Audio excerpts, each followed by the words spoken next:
மாண்புமிகு அவை முன்னர் அவர்களின் தீர்மானம் பேரவையின் முடிவுக்கு விடப்படுகிறது. ஏற்போர் ஆம் என்க, மறுப்போர் இல்லை என்க. மறுப்போரே இல்லை என்று கருதுகிறேன். மறுப்போரே இல்லை. தீர்மானம் ஒருமனதாக நிறைவேறியது. இன்று சட்டமன்ற உறுப்பினர்களுக்கு கணனியில் பதிவேற்றம் செய்யப்பட்ட ஆளுநரின் உரையின் ஆங்கிலம் மற்றும் தமிழில் அச்சிடப்பட்ட பகுதிகள் மட்டுமே அவை குறிப்பில் இடம்பெறும்.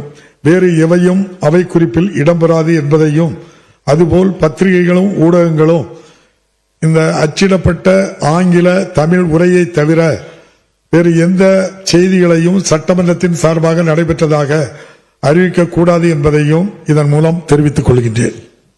மேலும் 12/2/2024 அன்று நாட்டுப்பண் இசைத்தல் குறித்து நம்முடைய மாண்புமிகு ஆளுநர் அவர்கள் எனக்கு கடந்த ஆண்டே கடிதம் எழுதி இந்த பிரச்சனை ஏற்கனவே தீர்க்கப்பட்டு விட்டது. ஆளுநர் உரை இன்றைய நிகழ்வு என்பது அரசமைப்பு சட்டம் உறுப்பு 176(1) கீழ் மாண்புமிகு ஆளுநருக்கு உள்ள கடமை. அந்த கடமையை நிறைவேற்ற இன்றைக்கு மாண்புமிகு ஆளுநர் அவர்கள் இப்பேரவைக்கு வருகை தந்துள்ளார்கள். இப்பேரவை எப்போதும் மரபுகளை மதித்து பின்பற்றி வருகின்றது.